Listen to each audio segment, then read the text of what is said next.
All right. Let's get speech chat. Hmm.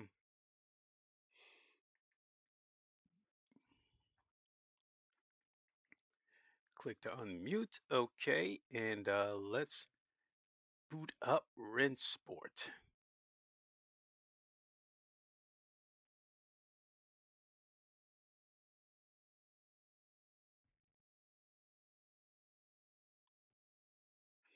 How's everybody doing? While we wait for the game to boot up, what is good, everybody? It is the Godfather of VR, the ageless, one of the man, Lincoln Clay. Ooh, sorry about that. And we are checking out Rennsport tonight. Today, they've got the long-awaited Endurance Classic DLC.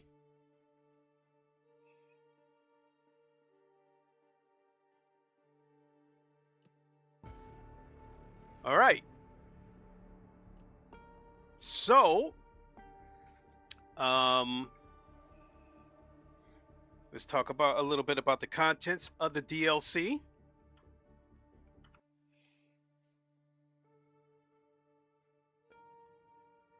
So let me find the store page on Steam. And da da da da da da da. Where are we? Oh, I know what I needed to do. Needed to hit DLC. Standard edition. Here we go. Okay, so at Blitzkrieg Bev said, "Get day made." Hey, how's it going? A good day to you. Ain't no stopping this train! Whoa! Okay, so the Endurance Classic DLC is basically dedicated to retro Le Mans cars. This DLC consists of 4 cars and a track. And the track is the main reason why I wanted this DLC. The DLC, the track is naturally my favorite track, Circuit de la Sarthe of the 24 Hours of Le Mans. And it comes with 4 cars, the 1998 Porsche 911 GT1. Let's see, the Le Mans winning GT1 to claim victory in 1998. The Mercedes-Benz CLK LM, the unstoppable GT1 with a perfect record. And this Mercedes-Benz CLK, this is not. I saw somebody make a post on Twitter, and they posted what I thought was the Mercedes that flipped at Le Mans. That it wasn't that one. It was actually this car, the CLK. It was the CLR that actually flipped. And so we also have the Porsche 956, the groundbreaking Group C legend that defined an era of endurance supremacy. And we have a modern hypercar. We have the Peugeot 9X8 EVO, the modern hypercar evolution, bringing cutting-edge hybrid technology to the classic fray. I guess there was supposed to be some, other improvements, related to performance, what have you. I really don't really want to get into that because whatever the improvements are, I'm probably not going to notice anyway because I don't play this game that much. So I just wanted to do a few laps on Circuit de la Sarthe, checking out a couple of these cars. At Blitzkrieg Bev said, "I have a G923 also and I still can't get FFB feeling. The dev on Discord said increase sensitivity to 200. Wow. I don't know what else to try." Let me look at the controls and see what I got mine set up at. Force feedback. From Force's strength, it looks to me like it doesn't even go up to 200. If he's talking about the strength.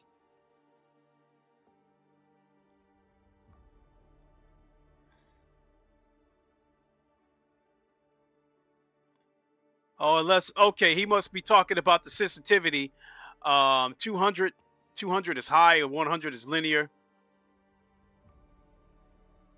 So, hey, I'll take that up to 140 and see what that does. Save the changes. Yeah, something. At Blitzkrieg Bev said, sensitivity. Yep. I actually had problems getting my wheel set up. Both of my wheels, this G923 as well as my Podium DD1. What I was experiencing was that everything was inverted. When I stepped on the throttle, it actually there was nothing coming through, and then whenever I stepped on the brakes, basically, like if I took my foot off of the throttle, that was like applying throttle. Same thing with the brakes; it was inverted. The steering was crazy as hell too. This is hard to explain it. I was about to give up on this game, and I had to go Google how to set the force feedback and how to bind the controls and all that shit, and how to get it squared away. I had to do the same thing with Forza Motorsport. So, like, they had that steering sensitivity and some other things. Long story short, I had to turn one slider all the way up and the other slider all the way down in order to get it to work correctly. I can't. Let me see if I can find it here. What I had to do.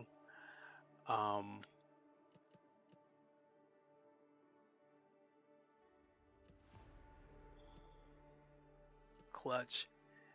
Let's shift.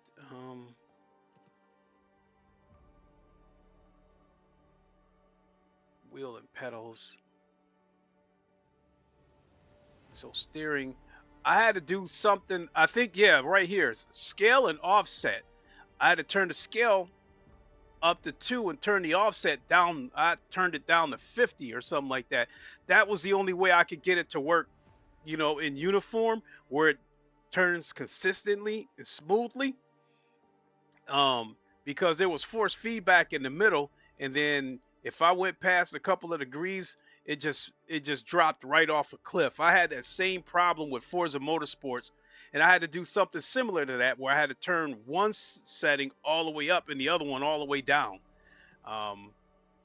So I think it was just some unnecessary shit.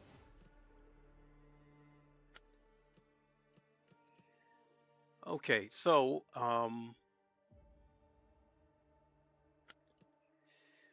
we'll do a quick session. We will do Circuit de la Sarthe. And I think we'll start out. We'll go ahead and do one of these classic cars.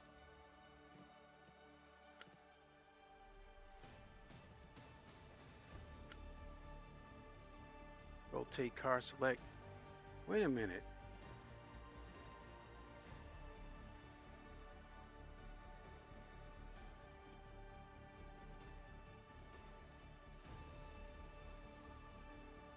Manufacturer, 9 cars found.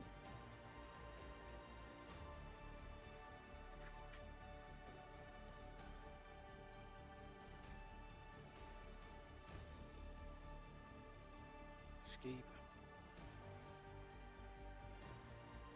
Session settings. Drivers and cars. Okay, that's probably what I'm looking for right there. GT1s, you know, just for the sake of driving that, I guess we'll do that.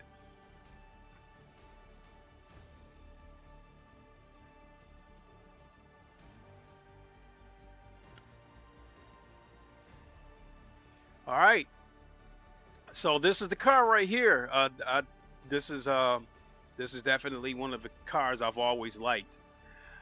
Throughout the years of sim racing, and this is the Mercedes-Benz CLK. I guess it originally started out like as the CLK GTR or something like that, and then it evolved to this version, the Le Mans version.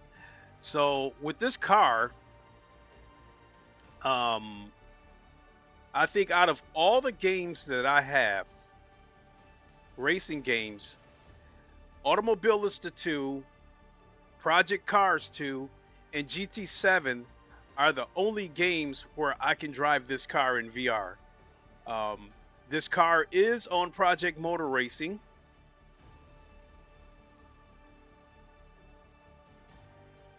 Yes, it's on Project Motor Racing. Surprisingly, it's not on Race Room.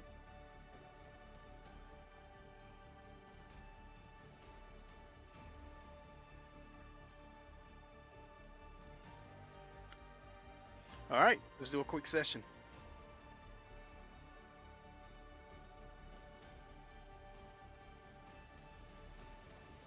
Looks like Jester just went live. Oh, you know what? And while we're waiting for this to load up, also today, the Project Motor Racing put out a trailer for their new DLC, and it is 60s, 70s. It is, yeah, early 60s, mid 60s, and 70s based. And the track, I can't remember the name of the track, but it's Road America. I think the DLC is absolutely great, but I think they should have put the trailer out any day but today. I have to be honest, when Kevin Bolin did the interview with Traxi and GG, and he talked about some of the stuff that was coming up, he told us back a while back, was like March, I remember the date, March 25th, he said, you know, update 2.0 was coming out. And then that was March 25th. And then a week later, on March 31st, the Japanese GT500 DLC was coming out.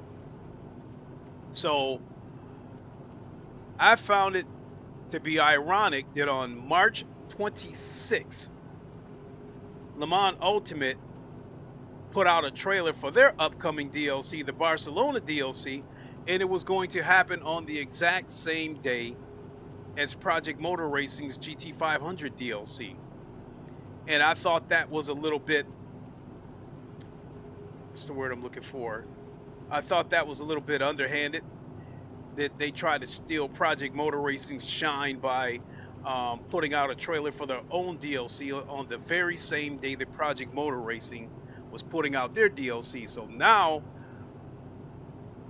we kind of have what I feel is a little bit ironic with this situation, because we have the Endurance Classic DLC from Rennsport today, and then we have Project Motor Racing putting out a trailer for their DLC on the exact same day. I wish Project Motor Racing would have put that trailer out any day except today.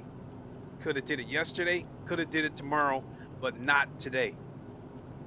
We are like, sim racing is very, very niche. However, I still think everybody can get their piece of the pie, because most sim racers own most of the sim racing games. You know, I've got pretty much all the sim racing games except for iRacing, and I pretty much buy the DLC for the majority of those sim racing games. And I think I'm not the only one like that. So, you know, I'm not going to put in a lot of time on Rennsport until the VR gets straightened out. But I still bought the DLC anyway. I mean, you get 4 cars. You know what? I should have used the Peugeot, because I wanted to hear what that sounds like. We'll come around to it. But you get 4 cars and a track for $15. I think it's worth it. Shit, but hell, the Project Motor Racing DLC, you get 9 cars and a track for $13.50. So I definitely think that's a bargain. But my point that I was going with this is that I think a lot of us sim racers probably bought today's DLC for Rennsport, and we will no doubt buy the DLC for Project Motor Racing on June 23rd when that comes out. So again, I think it's great. I just wish they would have picked another day to do it, because I think other than the likes of Forza and GT7, none of these racing games has, you know, massive concurrent users. So I don't like DLC for multiple games coming out on the same day. I mean, I think we'll buy the DLC on all those sims, but when they come out the same day, you kind of force a person, especially a streamer, in my opinion, you force them to pick which one they're going to stream that day and then come back to the other one on the next stream. So all right, let's see what we got here.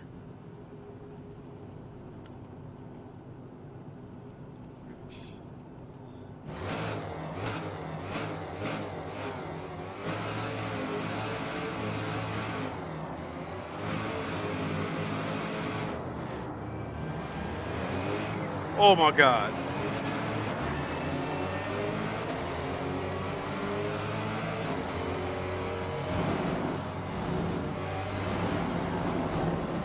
Oh my God. Yeah, they got some idiot, still got some idiot AI.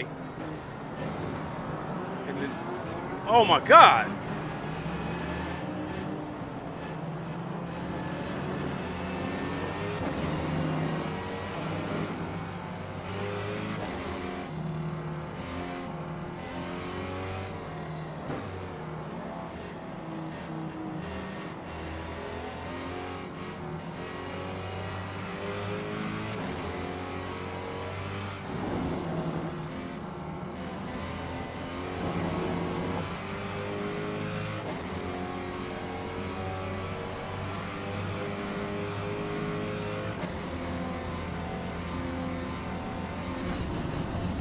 Yeah, and the AI will try to squeeze you when you try to go around them.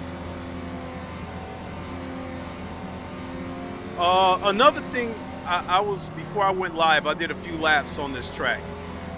And one thing I definitely do not like is the brake markers are not there. Look at that idiot AI just plowed right into me. Pushed me off the track, and I get hit with the track limits.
Force feedback doesn't, it feels a little bit stiff in the middle, but once I go around a corner and release the brakes, the force feedback feels like it drops off a little bit in terms of the resistance.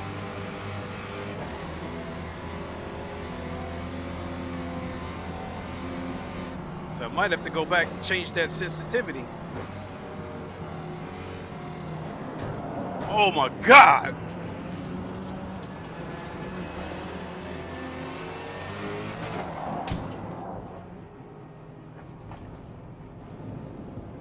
Oh my God.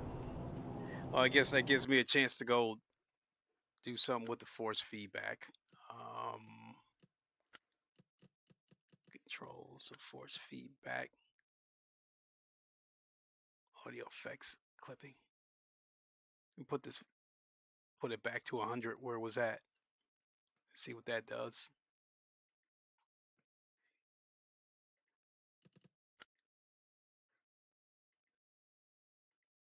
What idiot AI?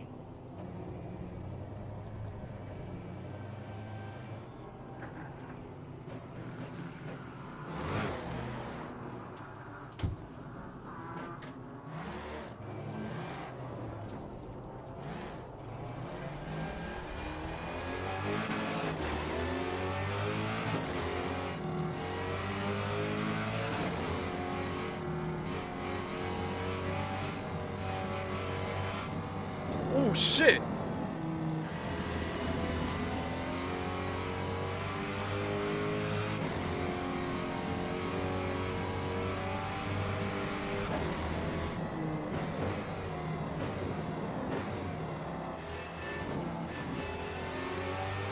If I keep my foot on the brake and trail brake it a little bit, there's some resistance with the force feedback, but once I take my foot off the brake, like the force feedback drops off.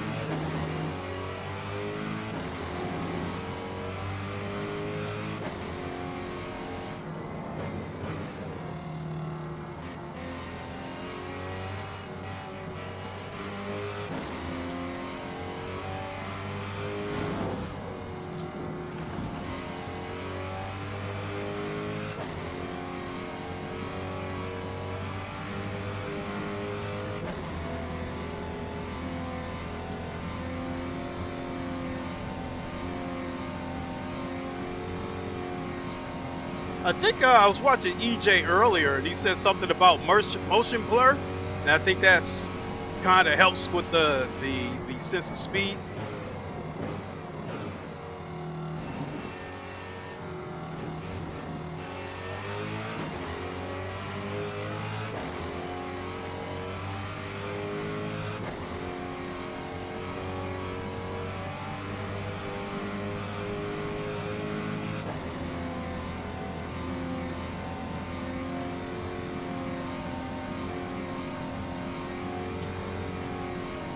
Now, how does it look? At Blitzkrieg Bev said, does your true force work at all? Yeah, it's working. Mine doesn't. But it's been so long since I played Rennsport. It's working. It's just not when I turn. Maybe it's this car, so we'll have to try a different car and see. But again, like on the straights, I feel a little bit of resistance. Going around corners, if I'm trail braking around corners, I feel resistance. But when I take my foot off the pedal, when I take my foot off the brake as I'm rounding the corner, the force feedback drops a little bit. It doesn't. So I don't know. So yeah, there's moments where there's some decent resistance there, and then depending on the situation, it feels like it's dropping off a little bit.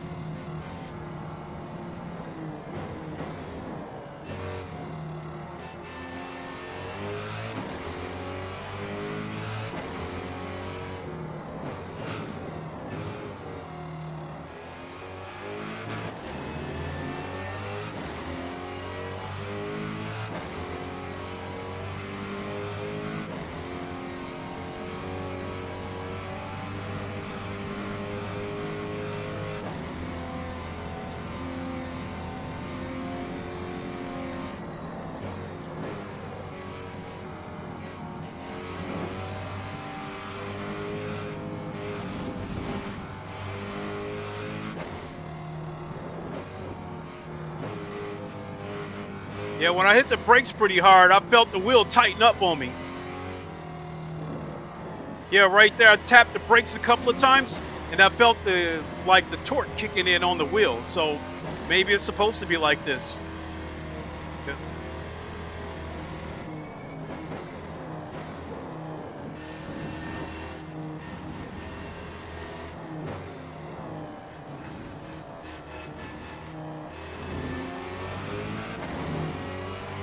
Do one more lap.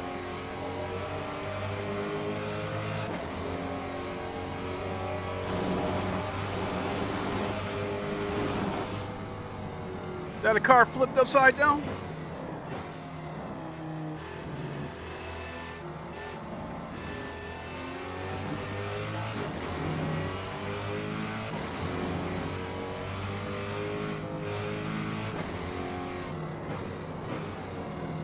The sense of speed is there, and the camera shakes.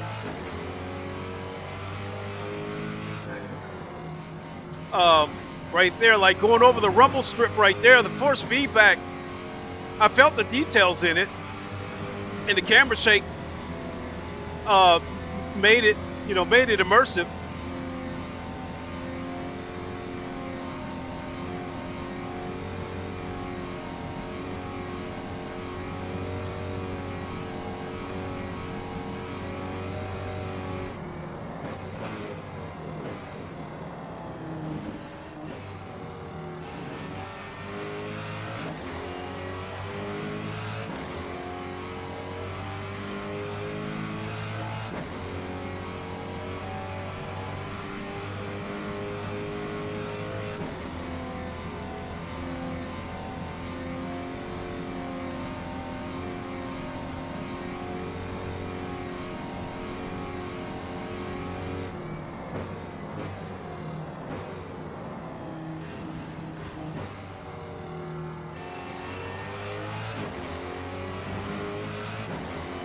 Yeah, coming out of that chicane right there, the sense of speed was there. It felt like the car was like really, like, was on his giddy up coming out of that chicane.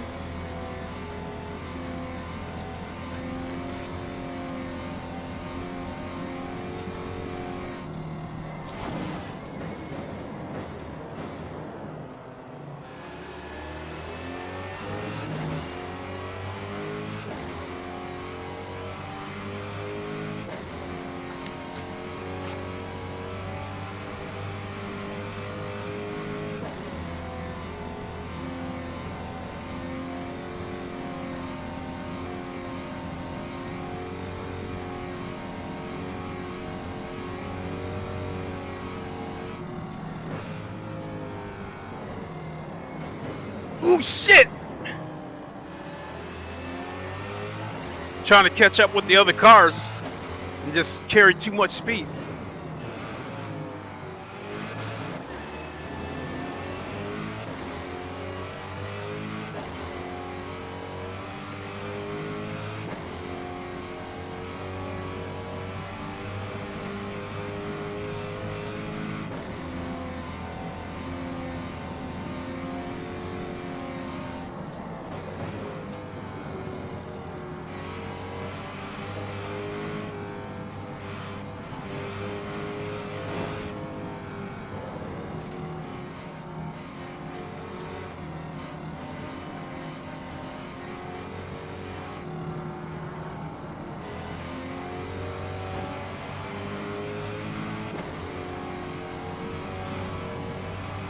At Blitzkrieg Bev said, IBE paused and copied your FFB settings on my G923 and still can't feel what the front grip is doing. Oh, well, as far as my force feedback goes, like all I really did was like that scale and the offset. I kept playing with that until I got it to where it felt uniform. But that's really all I messed around with. Oh shit.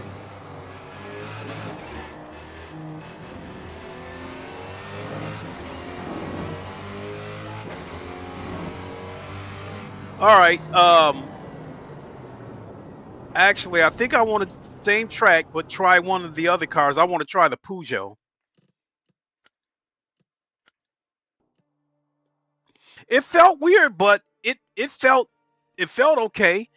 If the VR was working, I definitely think I would have enjoyed it. Let me see what the multiplayer is looking like, because I took a look at that earlier, and see here, that's running. Now I don't want to do Nürburgring. That's open. Oh yeah, I got to get my rating up. Minimum rating 1.5, and I have no official safety rating yet. So I'm gonna have to work on that. Oh, and I forgot, we got some Kuala Lumpur street circuit. I guess we could take a look at that.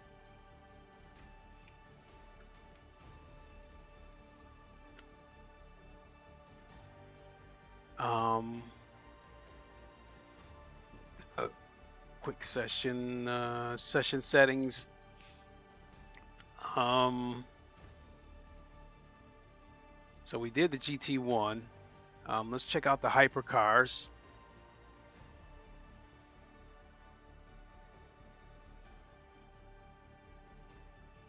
So as far as hypercar goes, wait a minute.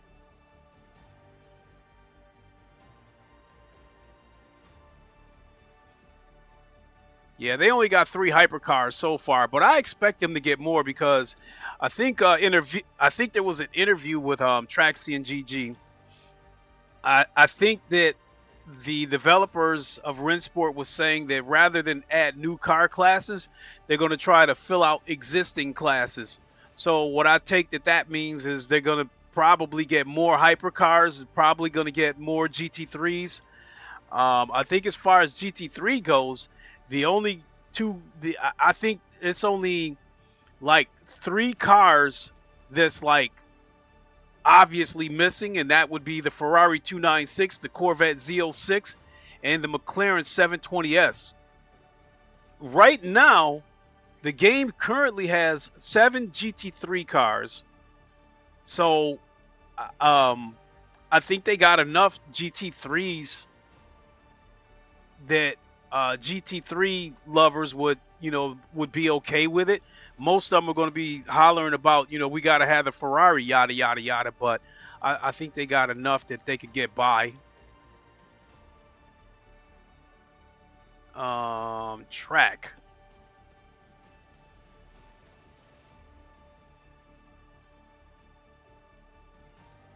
Crest, whatever this is, created by... so this looks like a modded track, and it looks a lot like that. It looked a lot like a track on GT7. A Founders track. Nürburgring, Hockenheim.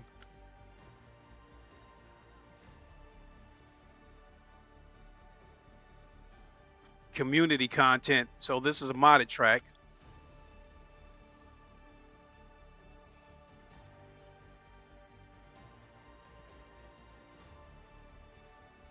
Oh shit, I tried to pick the track session settings. Let's go select track.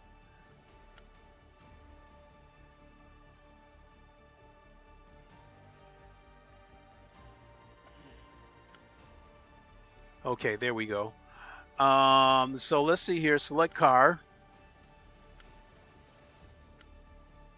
I think the Peugeot is a very unique looking hypercar.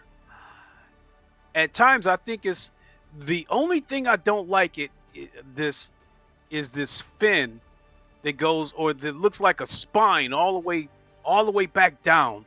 Other than that, I really like the Peugeot. I think it's is arguably the best looking hypercar. It's definitely a unique hypercar. But for the longest, I thought the Toyota GR010 was the best looking hypercar overall. This new TRO is a pretty good looking hypercar too, but I still think this Peugeot is a unique car.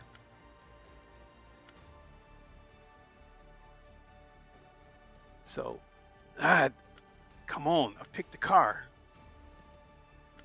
There we go.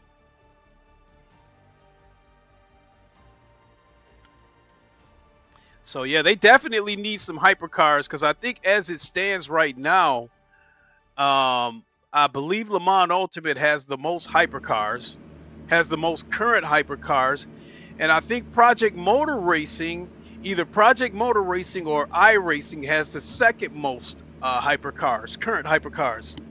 Advic H8X said, I got the McLaren in Rennsport.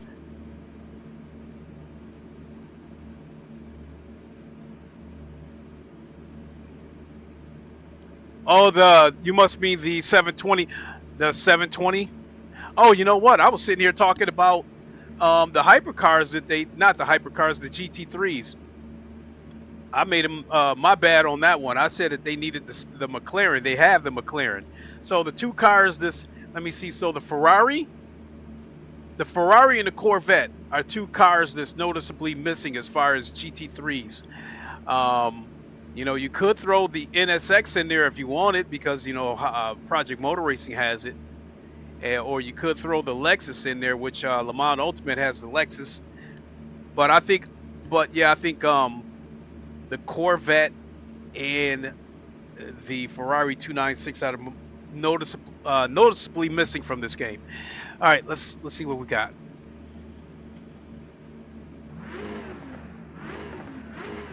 It's the first time on this track, so look at that mirror and that fog in the background.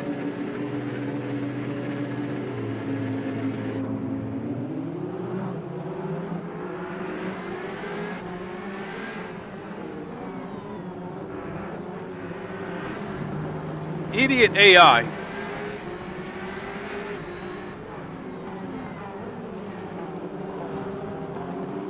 At Shunferrier 1787 said, Rennsport has the best console version of 24 hours of Le Mans now.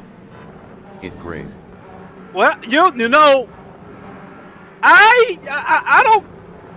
not gonna argue with that. I can go with that. All right, yeah, the force feedback feels better now. So it must have been, you know, just the way they set the force feedback up for the CLK.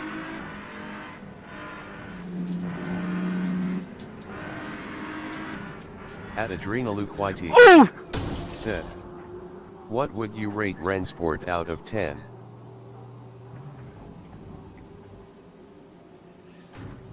That is such a tough question to answer. You know what? I don't know this track very well, so I can't be aggressive with it. Let's go to a track that I know. Because I can't talk back to the audience while trying to navigate a track that I'm not familiar with. What would I rank Rennsport?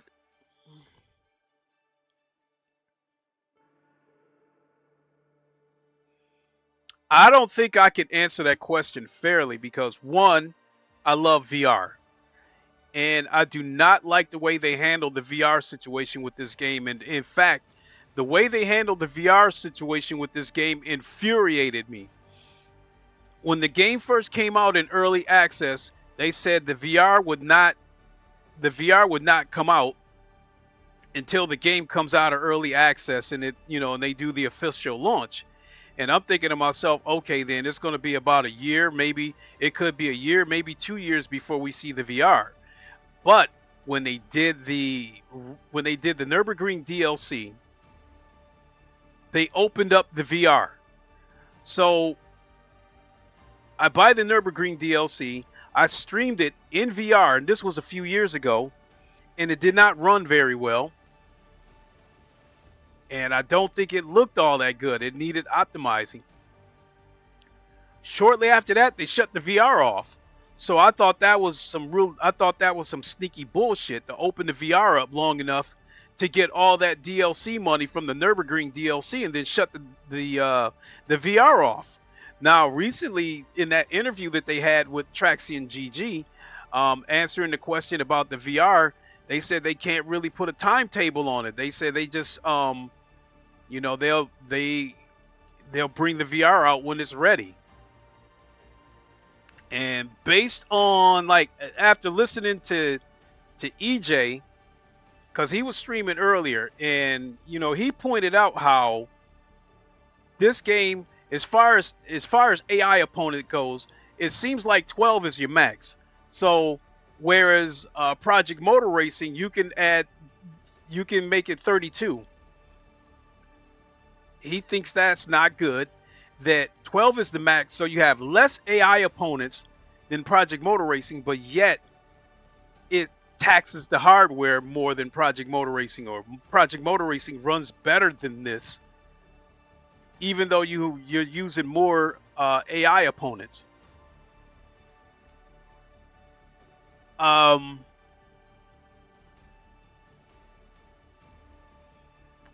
I do like this version of Circuit de la Sarthe, and I agree with the previous comment. I think a case could be made that this is probably the best version of Circuit de la Sarthe on console. But I think on console, the only other games that have Circuit de la Sarthe would be GT7 and Forza.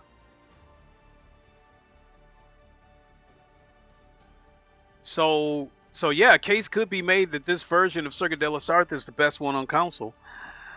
The Porsche 992, I think it's the best sounding one across sim racing, believe that or not. Oh, I had that happen before too. I had the wheel disconnect on me a couple of times, so I don't know what the hell's that about.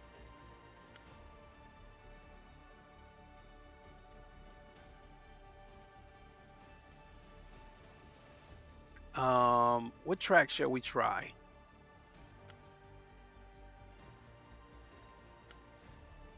I want to do a WEC track.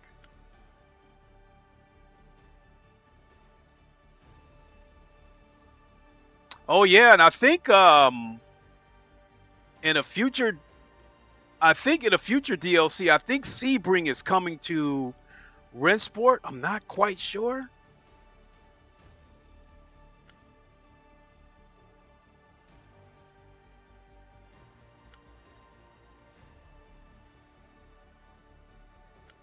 All right, let's do that. So, I'm beating around the bush. What would I rate Rennsport from scale of 1 to 10? It's still a tough question to answer because I haven't put enough time into it yet to answer that honestly. Even Project Motor Racing, as much time as I put into that game, if you ask me what I would rate Project Motor Racing, in its current state right now, I could tell you that Project Motor Racing is a 7.5, but I think it has the potential to be an 8.5 or a 9.5 once they get all this network shit straightened out and we get I get my VR. This game right here, I don't have enough time to answer that, because if I give you an answer right now, it could easily change as they make improvements to this game and add content. But in its current state right now, if you were to ask me to rate it, I might say 5, possibly 6, with the potential of a 7.5, you know, because I think this, I mean, it sounds like this shit with the developers, they are trying to sort through all this disarray that's going on right now. But there are things that I definitely do like about the game.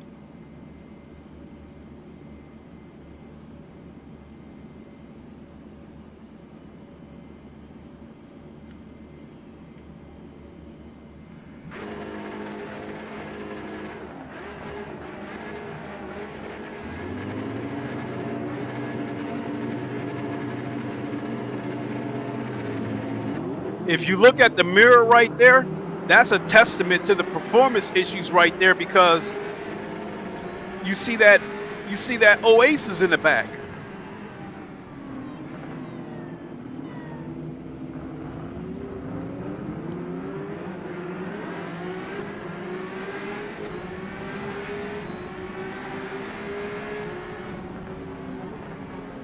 Okay, I see where that motion blur comes in that EJ was talking about, because it looks like it gives it the sense of speed and almost gives it a little bit of a cinematic look. But this hypercar feels good though.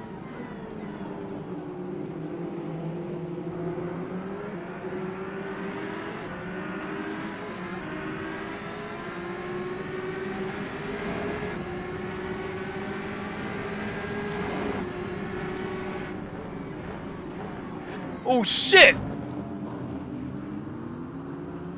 Ah, this AI got me pinned. It won't let me move. So the AI is definitely still stupid. And he just ran into me. He just plowed into me.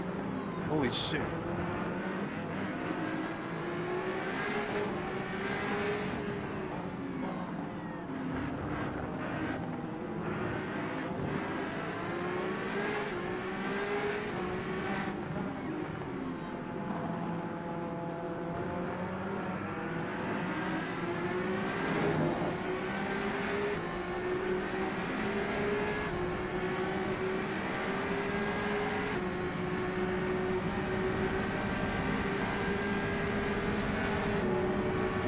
I think I'm gonna have to go turn on the V-Sync though.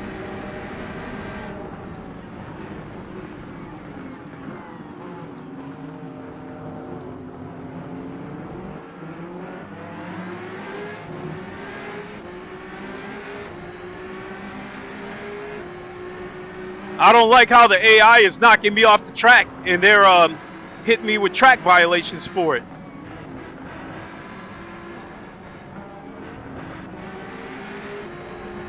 Yeah, the force feedback, it feels a little bit better with this car.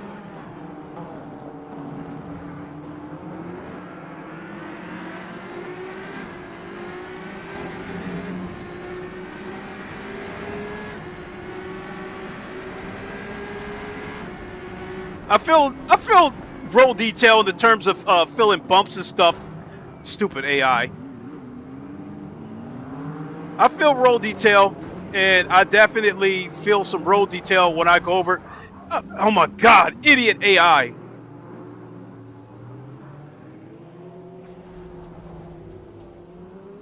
So I'm definitely going to give them a negative mark for the stupid AI. And I think that was like part of the update notes that the AI is supposed to be better. And I will say that when it comes to AI, things as they stand,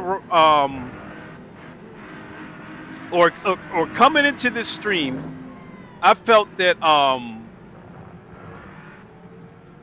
still think Forza Motorsports, Rennsport, and AC Evo have the worst AI of all sim racing games.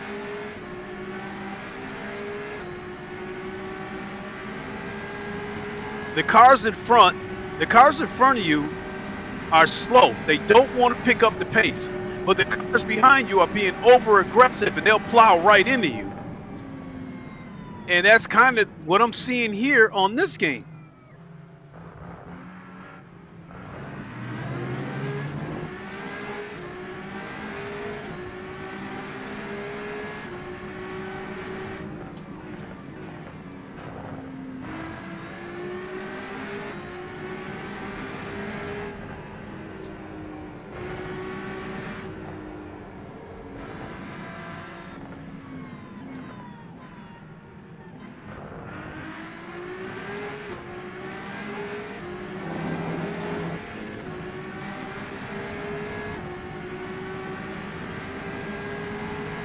I think they must have just...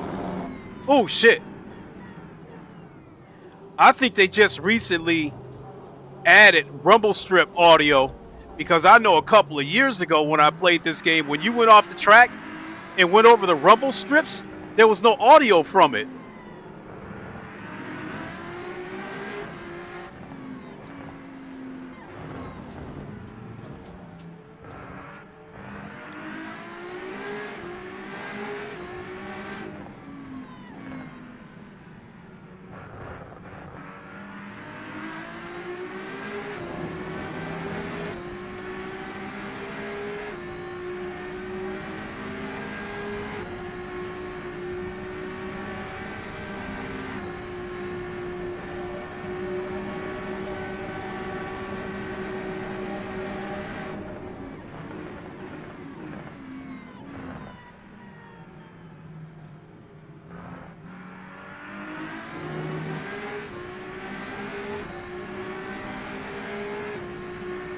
Audio sounds weird though.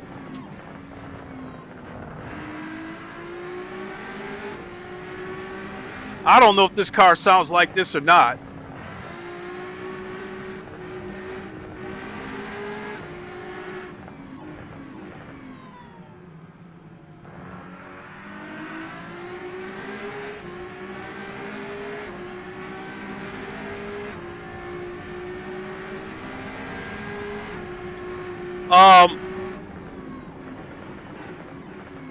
Oh shit. So just like with the previous car with the CLK, I do feel a little bit of resistance, but when you're going around the corner and you hit the brakes and try to trail brake around corners, I feel even more resistance, and the car seems to, the steering wheel seems to want to kick back the other way. So when you go to hit the brakes and you go to trail brake it, be prepared to for the wheel to try to twist on you the other way.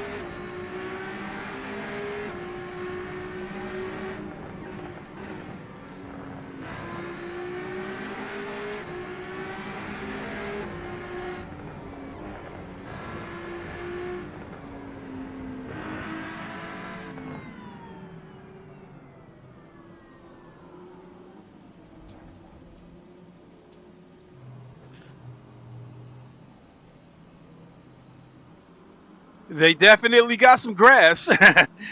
Let me turn on VSync.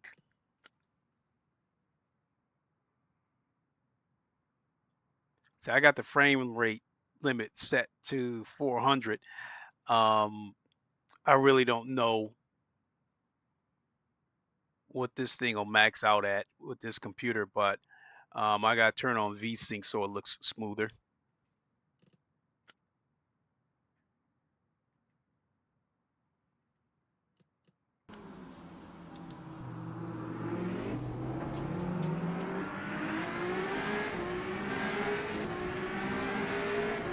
That's much better.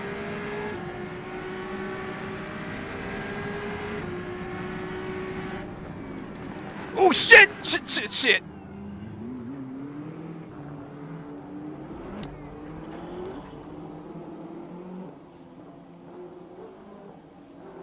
Now, graphically, something that really bothers me is the gate straight ahead.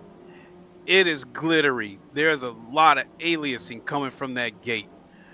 And then the trees look a little bit pixelated in the distance. Let me see what I got the graphics set on. Rendering. Graphics, quality. Got everything on high.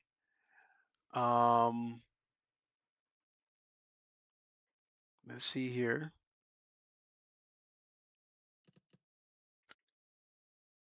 All right, let's see what we got now.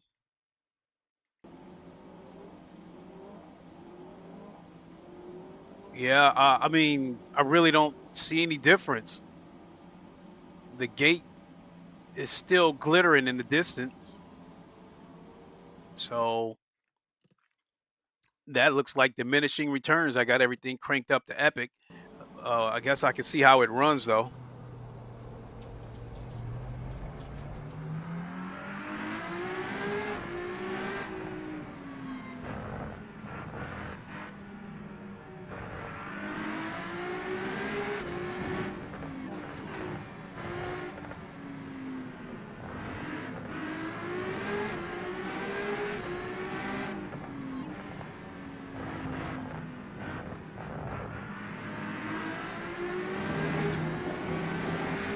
And then you look at that mirror, again, it looks like an oasis in the rear view mirror.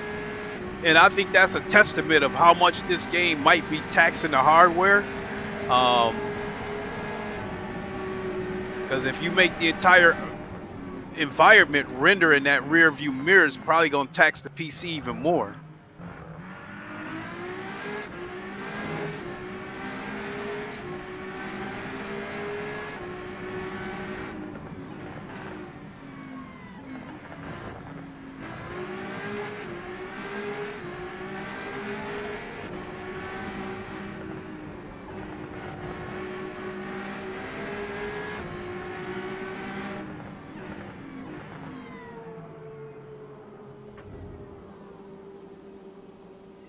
Yeah, right now I'd say the fence is the biggest thing that bothers me about the graphics. I don't think those trees look all that good, but I'm not really worried about that kind of stuff. Now, as far as the grass goes, I'd have to say this game and the F1 games have the most grass. Everyone else, you know, you get up, if you get in the right angle, you'll see that the grass, you know, there's a few blades, but it's mostly green carpet.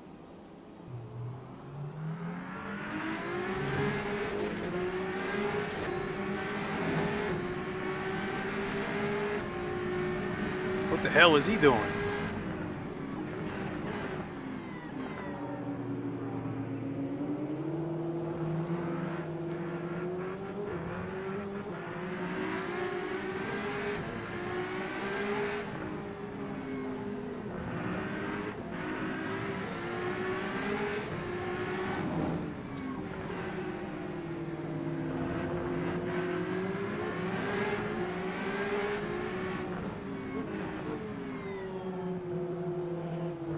Come on, idiot.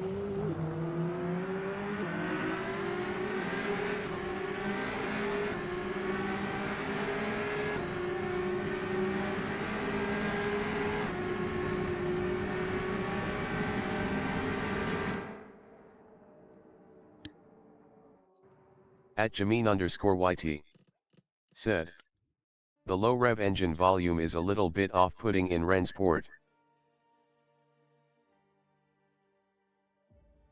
Yeah, that audio on that car doesn't sound authentic.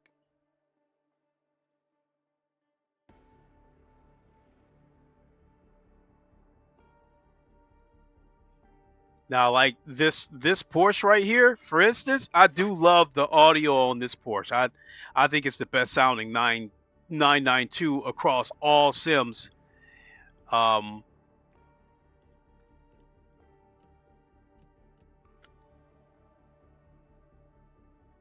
So quick session settings.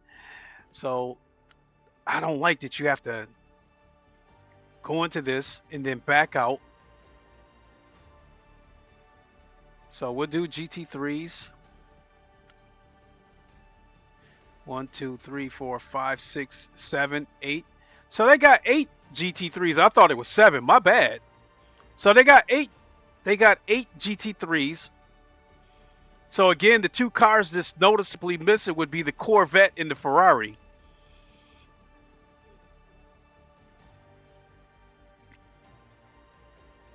Select car. Yeah, we're gonna stick with that. Select track. You know what? Let's go to Road Atlanta.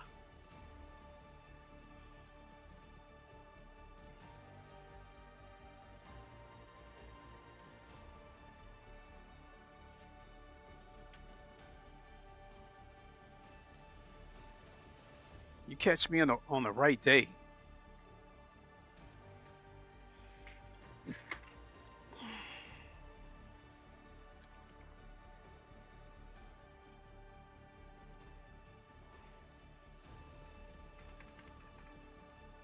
Yeah, let's go to Road Atlanta.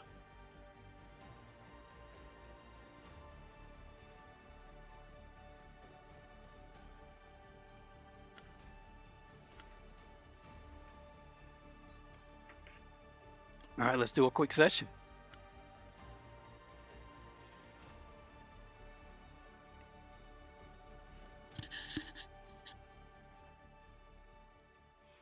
McLaren BMW.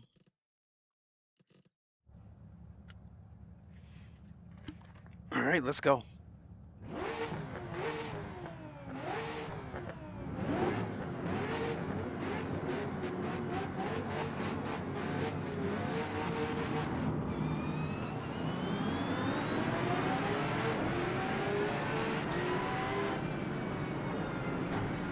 Idiot AI, Jesus Christ! Every single race, the damn AI is plowing into me. This, I don't know what improvements they supposedly made to the AI, but they are still fucking idiots.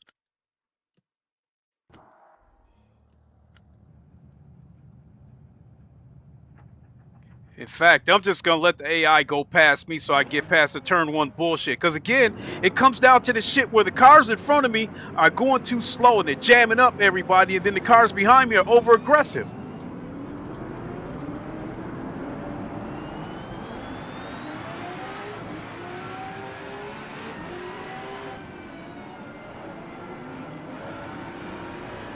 Now the AI, the force feedback here feels much, much better in terms of the resistance.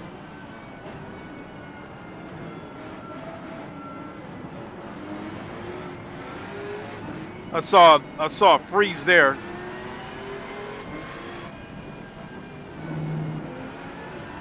Then the AI braking for no reason.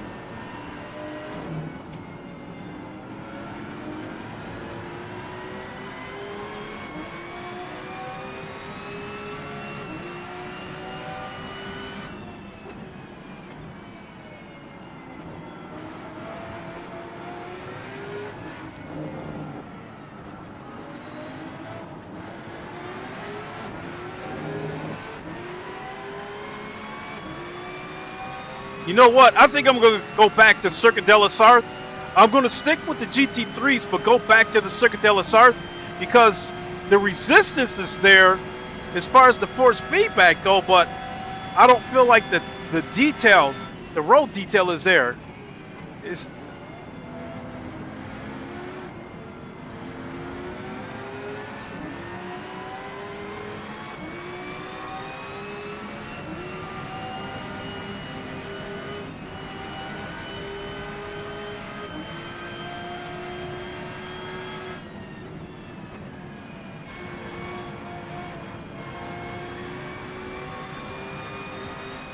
fucking AI tried to clip me. My God.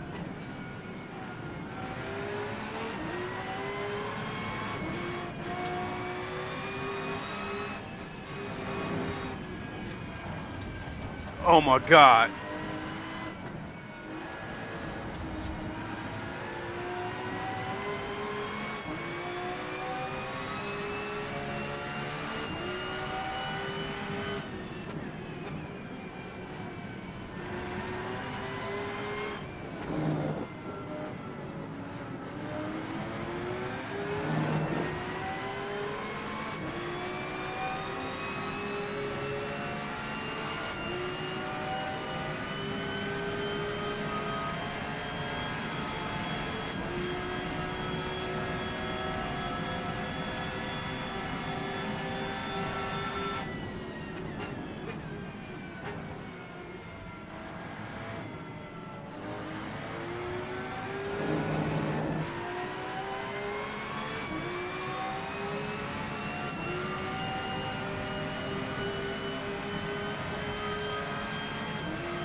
At Jamin_YT said, "It's actually a bit of a disaster, the patched AI.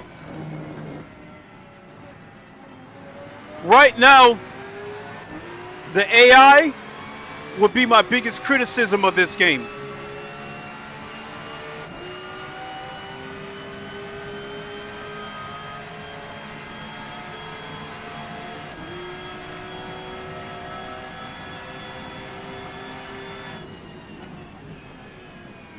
But if this game had a user base, I probably wouldn't really be complaining about the AI because I would be doing mostly on-rank, you know, mostly rank races.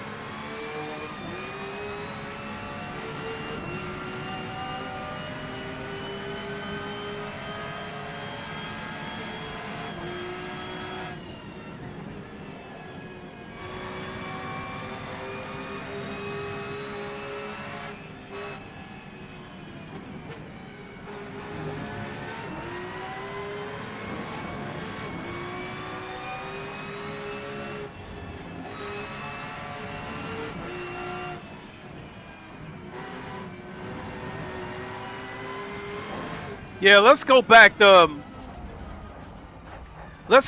Circuit de la Sarthe. The force feedback, the resistance was there, but not that road detail like I felt at Circuit de la Sarthe. So let's stay with the GT3s, but go to Circuit de la Sarthe, go back there and see what that force feedback detail was all about.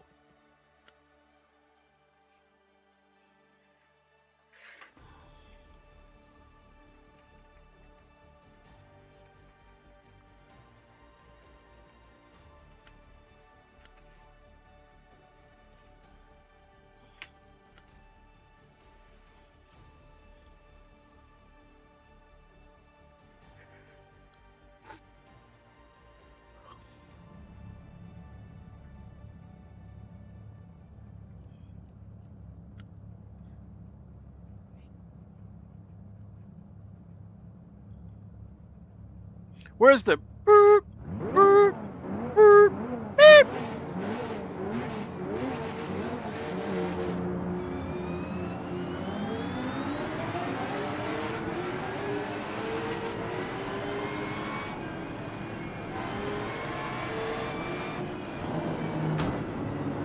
Oh my God!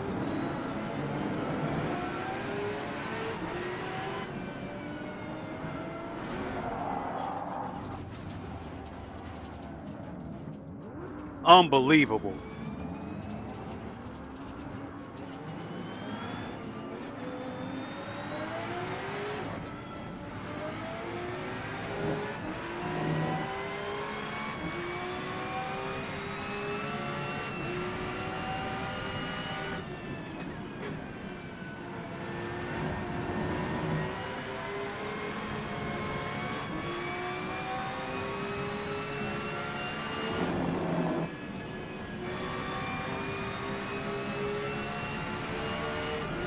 Look at the AI trying to squeeze me off the track too.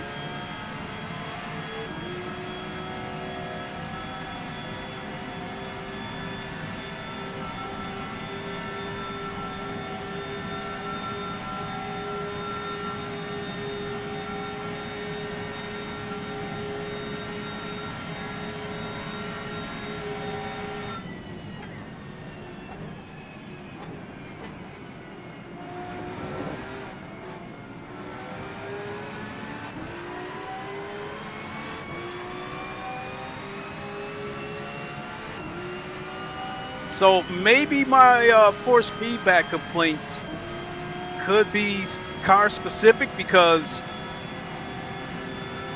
driving this Porsche, the resistance is there, but I don't feel the road detail like I did with the CLK.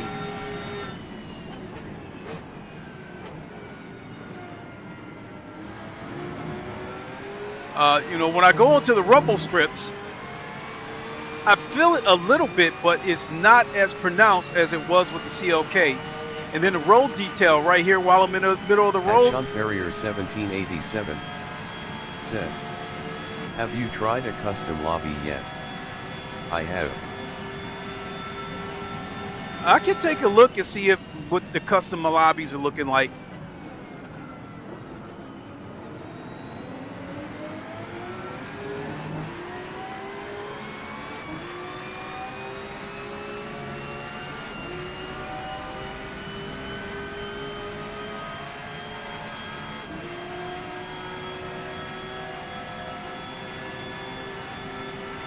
At Sean Perrier 1787 said, I mean, I haven't yet. Oh, okay. Sorry.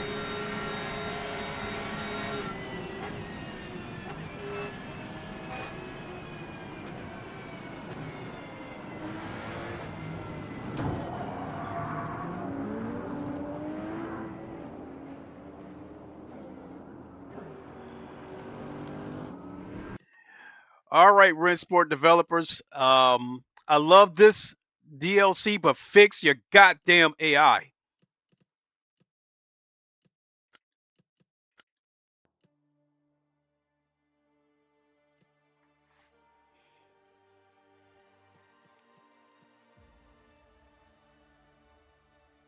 So yeah, I think as far as AI goes, Rennsport is still in the top 3 worst that I've experienced. So I think the all-time worst AI might be Forza, but I think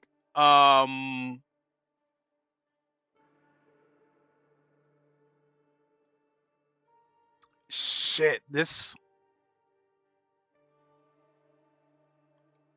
I think this AI might be worse than AC Evo. So in rank, I would probably say that Forza has the worst AI. This is probably second, and AC Evo is third.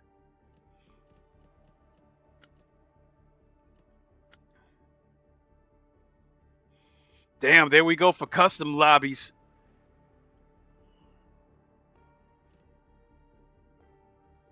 It's GT3.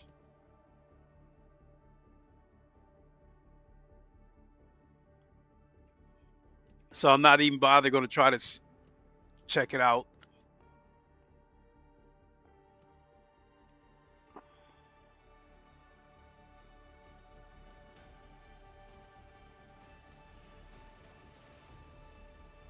So this race will take place in about 4 minutes. Oh shit, I don't have enough to. Oh, minimum. At Sean Ferrier 1787 said, "You really like what they're doing, but AI and the slow trickle of content. Brutal." Honestly, there was a point where I wasn't sure that this DLC was even going to get out because of the crazy shit that's going on with that Nacon shit, where I guess they filed for insolvency, basically supposed to be going bankrupt, but yet they're still, I think they're still publishing another game and still got like sim racing hardware coming out, if I'm not mistaken. So I don't know if that's really some crazy shit going on with Nacon, or if they just wanted to get away from Rennsport.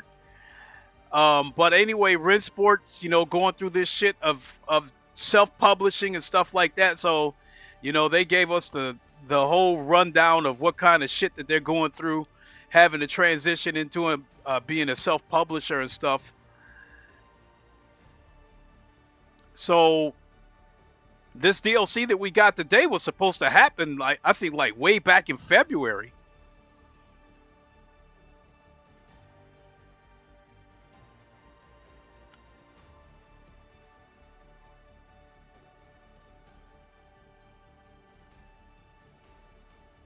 Pro. Okay, so the rookie At lobbies. Sean Ferrier 1787 said, "You're right about that. It is strange." Yeah, so I don't know if Nacon is really in trouble, or if that's just a bunch of bullshit they coming up with to try to get away from Rennsport. I really don't know what that situation is. I haven't really been keeping up with it.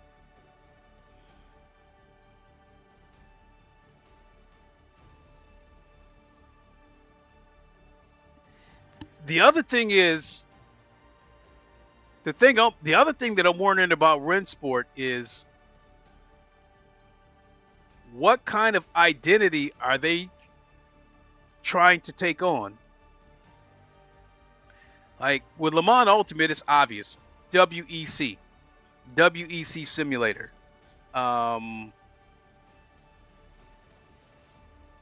iRacing, I think they just got the bases covered with everything. GT7, I think it's a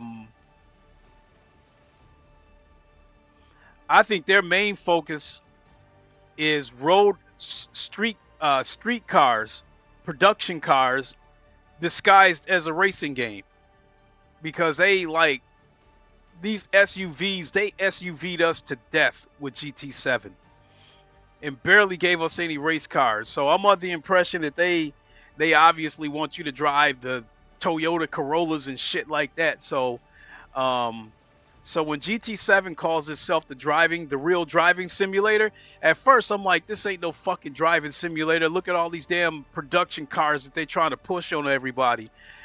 It is the real driving simulator. It is not the real racing simulator. So in that aspect, no, it's not a hardcore racing game. It is definitely for the casuals that want to race with a controller. But that is their identity. Short story long. Project Motor Racing, I think their identity is leaning towards the GT cars of the 60s, 70s, 80s, 90s, 2000s. But they did something that I feel was a necessary evil. They put GT7s, no, they put GT3s and hypercars in the game. And like it or not, the GT3s is the most popular class across sim racing. So if you want to get people through the door, you got to have GT3s on your game. And so I think in the case of Project Motor Racing, most people, I believe, that's going to check Project Motor Racing out in the future will come there for the GT3s. But I think once they see that it's a good game with a lot of potential, then I think they'll start checking out the other cars, the Group Cs and the GT1s and stuff. Because Project Motor Racing has a lot of cars. So I think just the amount of cars alone, the different car classes they give you is worth its asking price. 1787 said, I've been done with GT7 for a while. Oh yeah. Their moniker is laughable.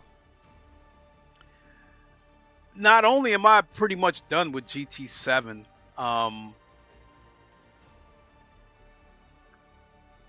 I think except for single player games, I'm pretty much checked out of the PC5, the PS5 ecosystem. They keep raising the price of PlayStation Plus, and it's not secure. You want to charge me more for the risk of getting hacked. And then when you stop and think about it, if you have a PS5 and you have a PC, unless you absolutely want to do GT7 online, there is absolutely no reason to have PlayStation Plus, because it's mandatory if you want to play online. Any other multiplayer game on PS5 is also available on PC. Call of Duty, Battlefield, Project Motor Racing, ACC, you name it. Any other, as far as multiplayer games goes, other than the GT7, because that's an exclusive. Other than that, other than GT7, what other multiplayer game is on the PS5 that's exclusive? Any other game that's multiplayer on the PS5 is also available on PC. So if you have a PC and you have a PS5, again, unless you want to race GT7 online, there is no reason to have PlayStation Plus. And I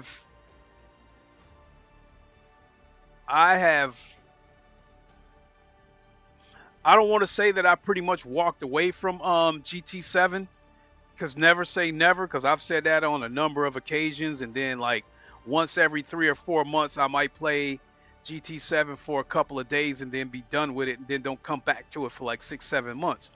So what I can say is that I have very little interest in playing the game right now. Now, whenever I think it's rumored that the next GT3 that GT7 is supposed to get is the BMW M4.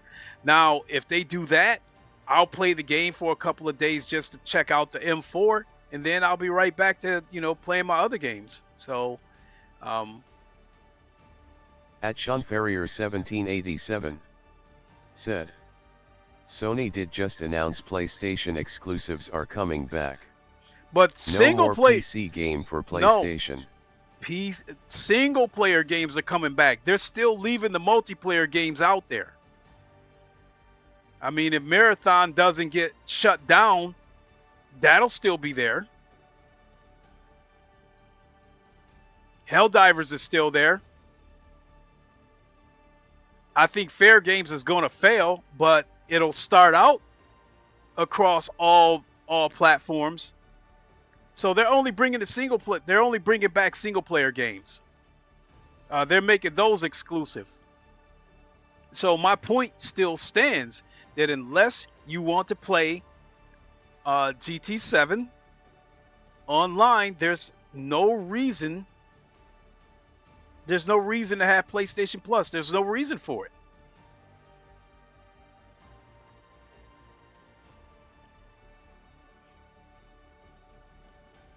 The free games that they give you, you could probably find them on Steam or Epic. You could probably find them a lot cheaper. And then At Sean Ferrier 1787 said, okay, I missed that. Yeah, so my take is that they're taking the single player games off. I guess, like, the rumor coming out is that it wasn't worth it. The money wasn't worth it. Well, of course, you're not going to get the kind of sales you expect if you bring a game to Steam 2 years after it released on the PlayStation. And when they had that shareholder meeting, I think about a year ago, I think Herman Holtz had said that was their plan, was that multiplayer games would still release across all platforms day and date, but the single player games would remain on the PS5 for a year before it comes to PC. Well, by the time it comes to PC, if I'm interested in the game, then I already bought it on PS5, and I'm not double dipping. Matter of fact, I think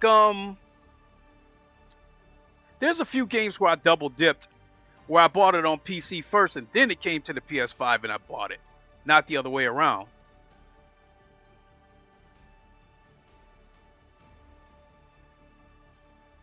But a single player game, like a Last of Us, if I buy it on PC first, I'm definitely not buying it on PS5 because the PC version is going to be the best version of that game. If I bought it on PS5 first, and then it comes to PC, depending on the game, I still don't think I would buy it. Because I would only be buying it just to see how much better it looks on PC. Like, using The Last of Us, for instance. You know, that game's been remade 86 times. If I bought it on PC, if I bought it on PS5 first, and I finished the game, when it comes to PC, chances are I'm not going to buy it. If I did buy it, it would only be to take a look at it for 5 minutes to see how much better the PC version looks, and then that's it. It goes into my backlog because I rarely come back and do a second and third playthrough with games. When I play a game and I finish it, that's pretty much it, especially if it's a single player game.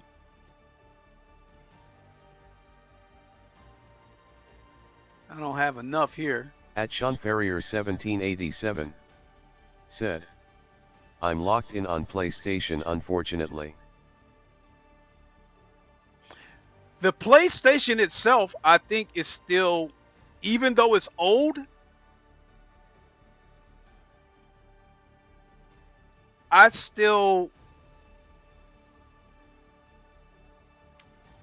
not going to say that I'm somewhat impressed with it, but I think it's still formidable in terms of in certain situations with crossplay, it can still keep up with a PC in certain situations.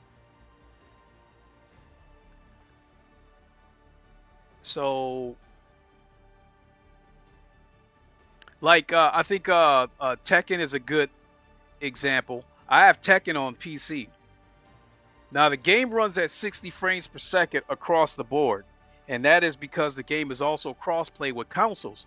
So I think when you have a situation, or F1, the F1 game, F1 25, it runs at 60 frames per second online, so that there's, so there's on par, so that the consoles can keep up with the PC. Same thing with Forza. In single player, you can crank the frame rate up to whatever you want, but when you go online, it's being that it's cross play with the Xbox, you're locked at 60 frames per second. So in that aspect, the consoles are still formidable.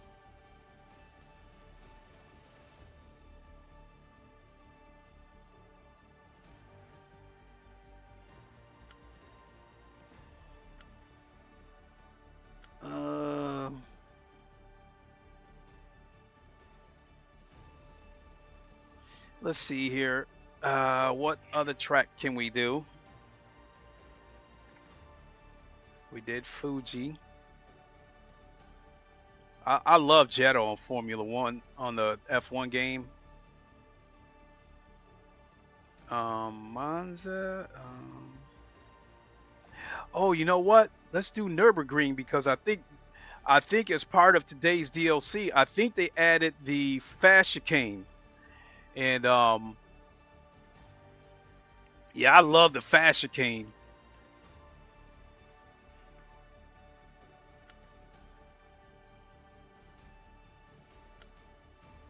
I'll let the AI, I think I'll let the AI go first, because even though this is AI, you still have the turn one chaos, and I think there's kind of no excuse for that when being that there's no other human opponents in the game, you still got the turn one chaos.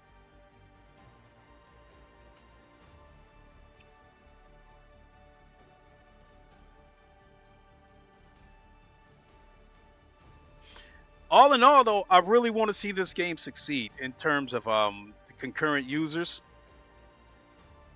I hope this game, I hope they get more consistent with DLC. And I hope this game finds its identity so they can attract the appropriate crowd.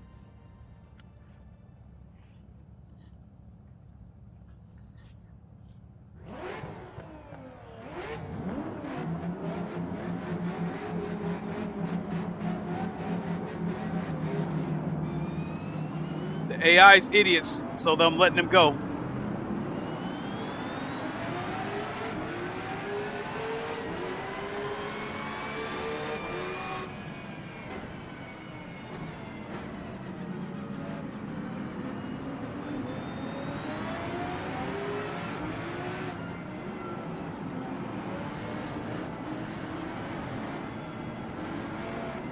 I will admit, though, I love the way this Porsche handles in this game. So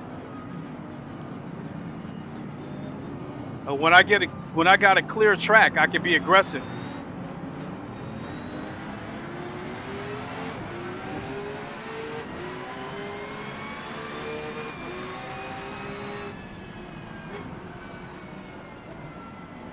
Look at the AI cutting across the grass. What the hell?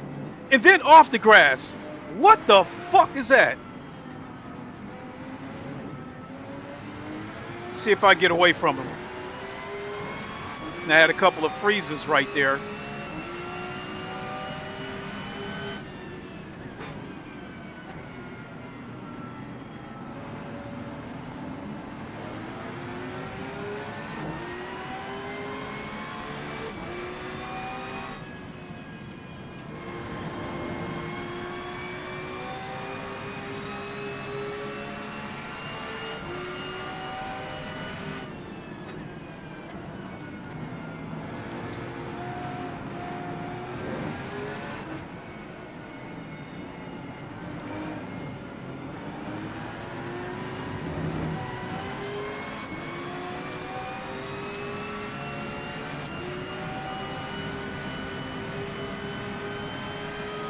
Oh, the AI tried to hit the brakes on me. Then I had my mouse cursor pop up in the middle of the screen. I think I'm gonna have to turn the graphical settings down.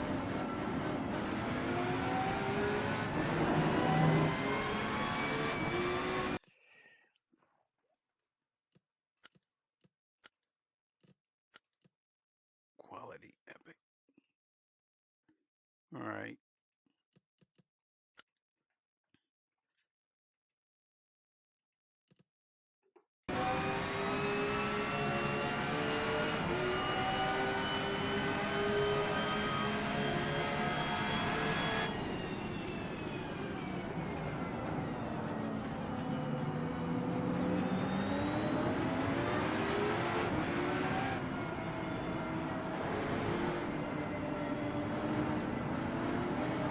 And again, same thing with this track. The resistance is there on the force feedback, but not much for road detail.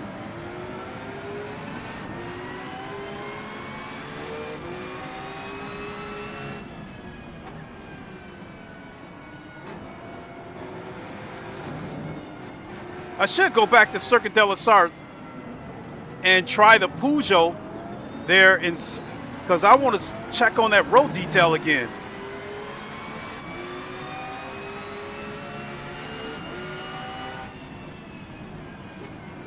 Because I get the impression that they probably put more work into the force feedback and the road detail on this newer content, and probably still got to go back and tweak the original shit.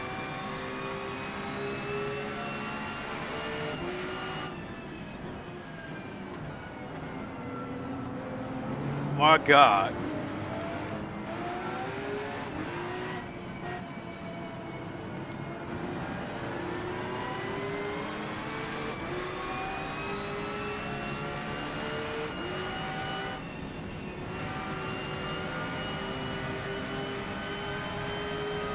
Look at this shit!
Overshot that corner trying to get in front of, trying to make sure the AI wouldn't hit me at the corner.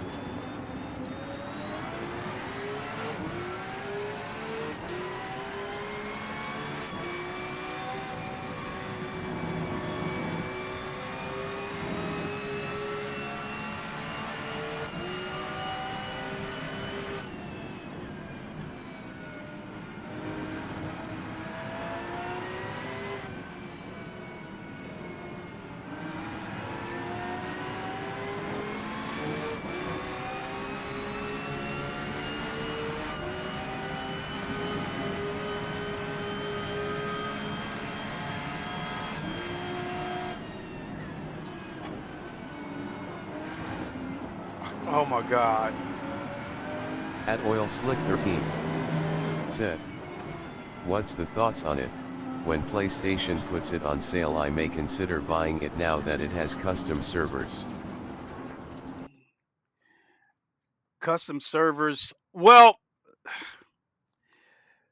if you get on the game at this time of day, there's not going to be many people online. Now, honestly speaking, when I got out of work today, I got home around 4 o'clock Eastern time, and I jumped on, and there was actually a few people in the rank races. One session had 22 registered drivers, like two or three others had like 6 drivers, another one had 4, another one had 1, and that was the most I've ever seen registered for the rank races.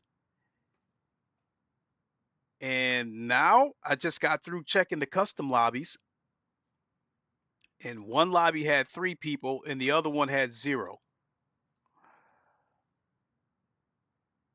Myself, overall, I like the content. Um, I think I think the best apples to apples comparison that you might get with this game could be to put it up against might be to put it up against Project Motor Racing in terms of how many cars. Project Motor Racing, I think's got way more cars in this game and got way more car classes. Uh, but I do like what this game has in terms of the content, the cars. It's got 8 current GT3 cars, which I think is enough. I mean, um, I think with GT3s though, that could probably sting a little bit if you don't have Ferraris in the game. So I think the Ferraris are definitely, this game doesn't have Ferraris and neither does Project Motor Racing. Um, so the current lineup of GT3s, I think they got a good lineup. Again, the most notably missing cars would be the Corvette and the Ferrari 296. The hypercars, um, yeah, it's only got 3 hypercars, and they just added one. They added the Peugeot, which I do like that car. I do like that selection, adding that car. Um, Now, according to the interview that they had with Traxi and GG, they had said that rather than add new car classes, they're looking to fill out the current classes that's already within the game. So I expect them to add more hypercars down the line. Um, Tracks, I think this got like 3 modded tracks on here, but as far as official tracks goes, I like what they got. I mean, they pretty much got the common tracks that you would expect, and them adding Circuit de la Sarthe. I think that's huge because honestly speaking, like today's DLC, I bought it for the track. I wanted Circuit de la Sarthe as my favorite track, and probably the cars are okay, but as far as the cars go that they added, I was really only interested in the Peugeot and the Mercedes CLK. But other than that, the other couple of cars, I really wasn't interested in them. Even though they're good retro cars, I really wasn't interested in them. They did say that they're gonna have like staggered discounts where a discount might come to Steam, then it comes to PlayStation, and then it comes to Xbox. So, and I think they were talking like 50% off or some shit like that. So, um,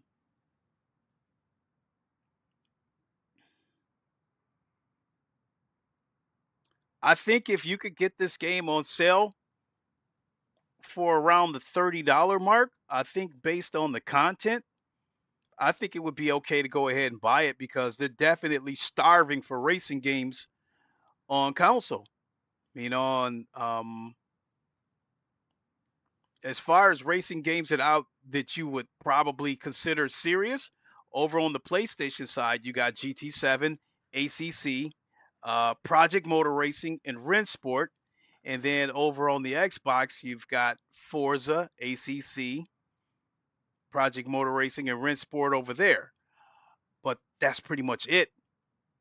And, there's way more racing games on PC, so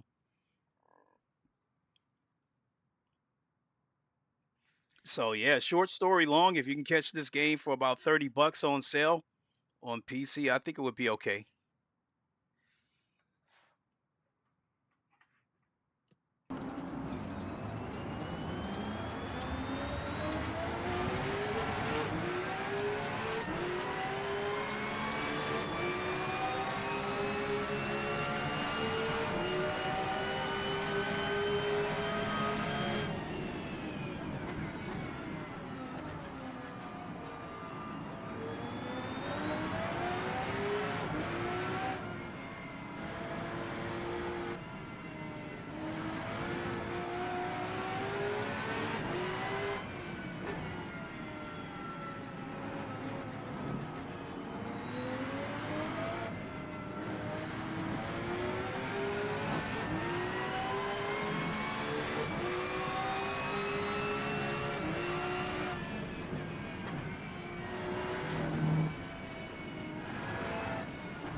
Be warned if you're still watching Oil Slick.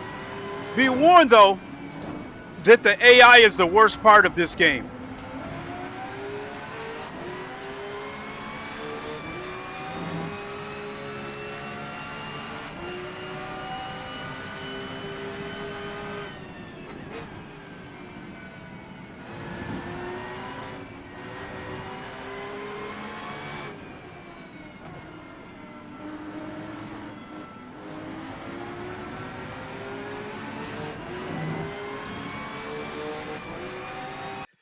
I would say that if this game was single player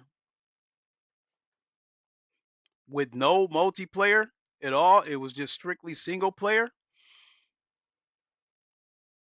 it would be I would have a hard time trying to decide whether or not I could recommend the game because of how terrible the AI is. I mean, the AI is it's almost like being in it's almost like being in a multiplayer in a rank race with some dirty drivers. The AI is absolutely horrible. They will run into the back of you. They will try to squeeze you against the wall. They will brake check you. The AI will go off the track for no reason and then do an unsafe rejoin and knock you out the way as they're rejoining. So yeah, the AI um,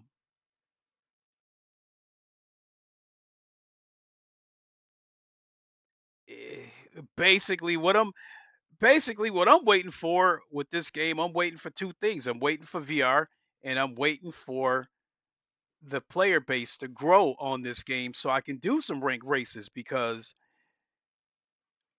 I think this is probably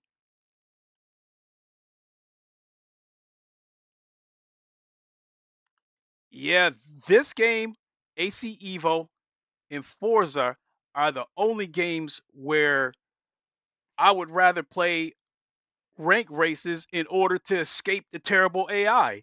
Whereas the other games, Le Mans Ultimate, GT7 or whatever the case may be, you actually go the other way. You go play the single player so you can escape the dirty drivers in the rank races and shit. So yeah, I mean, this is one of the games where I would want to go to the multiplayer in order to escape the horrible AI. So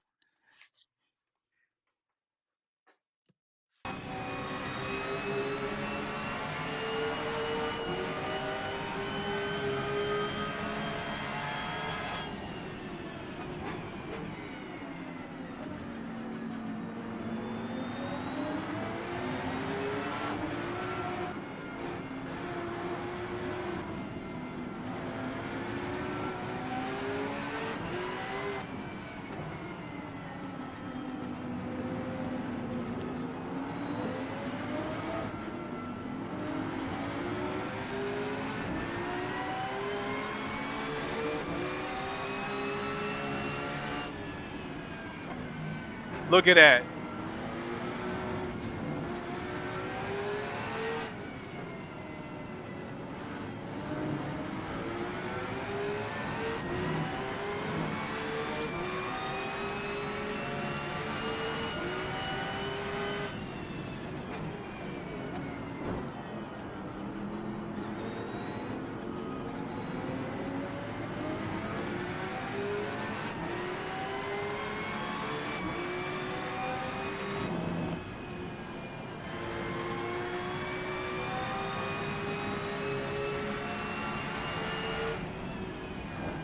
Fucking AI tried to squeeze me off the track.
Yeah, I gotta do something about my safety rating so I can try to get into some of these rank races and not fuck with this AI.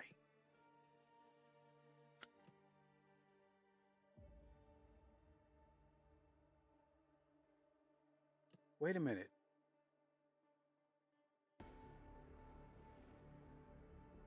Oh, here's a quick race. I don't know if 12 drivers. I don't know if 12 drivers means find a race to compete against other racers. Okay, what it was saying was 12 drivers was the most, was the capacity.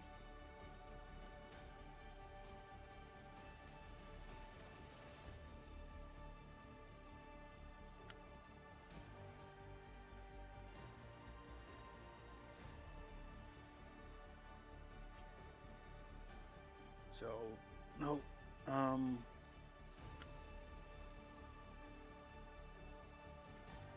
3 laps, 12 drivers. So yeah, I don't think there's anybody in there.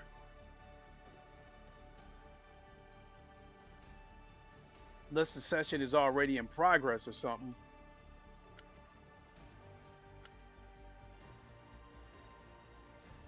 0 drivers. My God. Go into the official contest.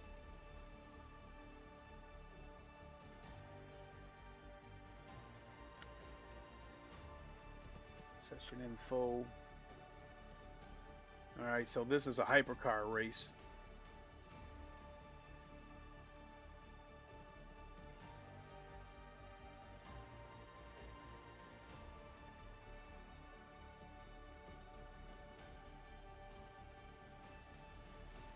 Nordschleife.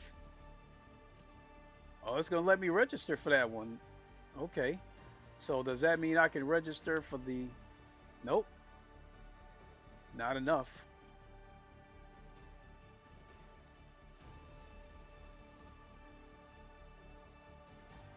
Fuji, same deal, not enough safety rating. Yeah, it's pretty bad. So, damn, it's already 10:30. So I think I'm gonna go ahead and hang it up. My final thoughts on this game is I do like Circuit de la Sarthe. I mean, any game that adds Circuit de la Sarthe is going to get a positive mark with me there because it's my favorite track in the world. The cars, I'm good with the cars. At Trev Ken said, "Hey Lincoln, my man. Trev, how's it going? Ain't no stopping this train. Whoa! So yeah, I'm good with the DLC.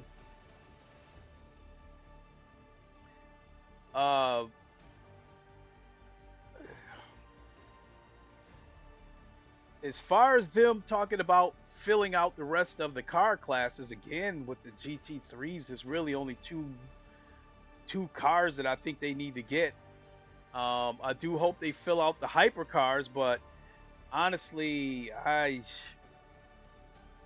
if Le Mans Ultimate is any indication, the GT3s are way more popular than the hypercars. So I don't know, filling out the hypercar class on this game would be good, but I don't know if it would draw anybody in.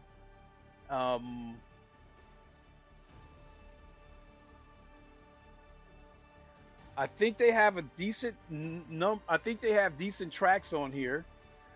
Let's look at the tracks again. See how many. Let's count how many tracks they have.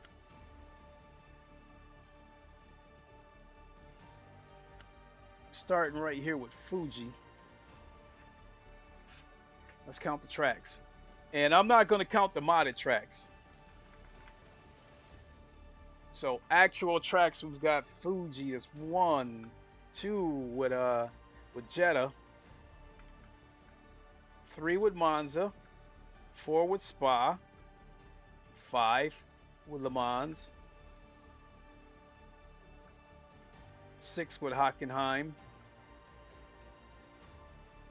8 with Nürburgring, but I'll count it as 9 too, because you also have the 24-hour layout, because I consider that a totally different track, and then you have the GP layout, so I'll call that 2 tracks. So I think we're up to 9 tracks. 10 with Daytona, 11 with Atlanta. I think they definitely need more real life tracks on this game, because even AC Evo, in the early state that it's in, they've got 17 tracks. And I'm still waiting for them to add Circuit de la Sarthe.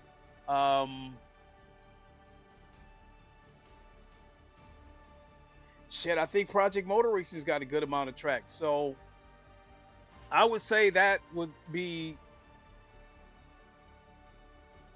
I would say my 2 biggest issues with this game is or 3. The AI is stupid. They need more. I think they need more tracks, and I think they need to expand the capacity of the AI opponents that you can put in a race, because it's like 12's the max. So that tells you something about the optimization or the load that this game puts on a PC if 12 AI cars is the most you could put in a session.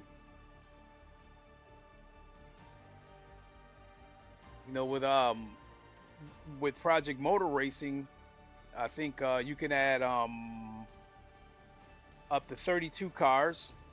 I think with ACC, I think like with ACC and Le Mans Ultimate, I think you could add like 60 something cars, AI cars, if your PC can handle it. I think the same thing with Automobile Lister 2. Because I know I've run it before with like 40 AI cars. Even Forza Motorsports, I think you can add. I think you can have a 24 car limit. So yeah, this one's by far the weakest with only a 12 car limit. Hell, even GT7 when it first launched, it started out with a 20 car limit. Hell, I think even with GT7, I think when you do single player races, I think you can still have like a 20 car limit, but when you go into the rank races, I think 16 is the limit. So yeah, this one's by far the weakest with 12 cars. So I can only assume that this game might be CPU heavy if you can only have 12 cars max. So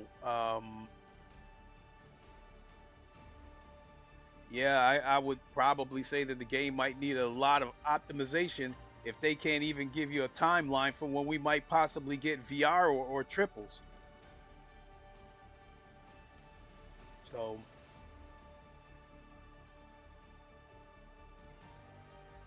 all in all, I don't know when the next time I'll come back to this game.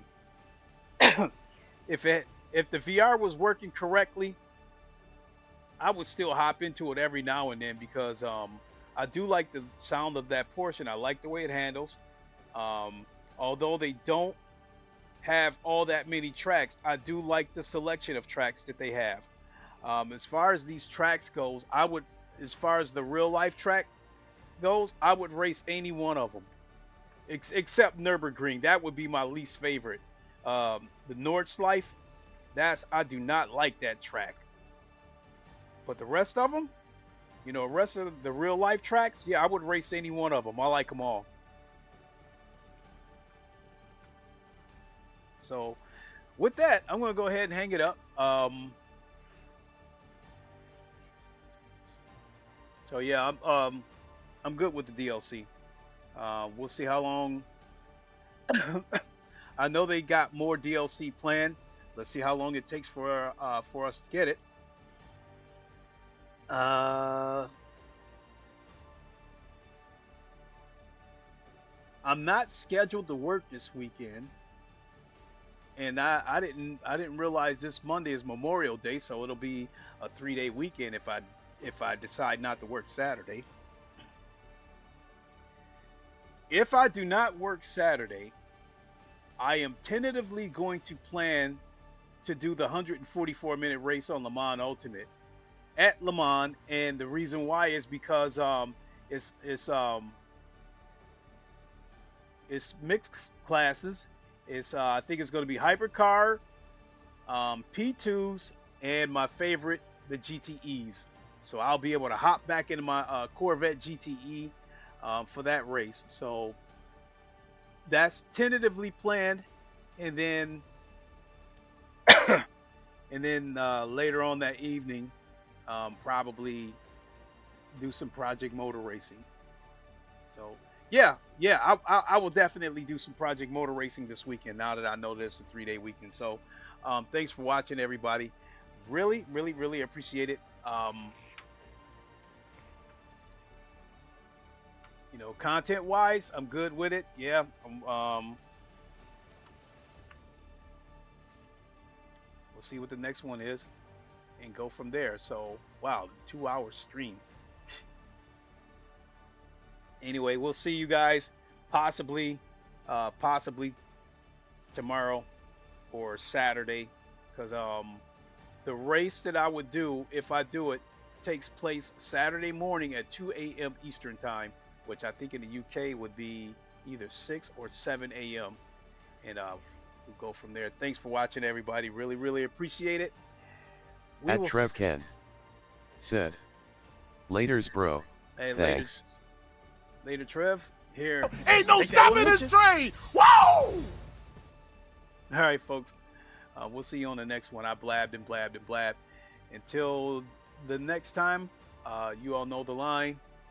Wakanda forever. Long live the king. And scissors, deuces. Have a good one, everybody. We will see you soon.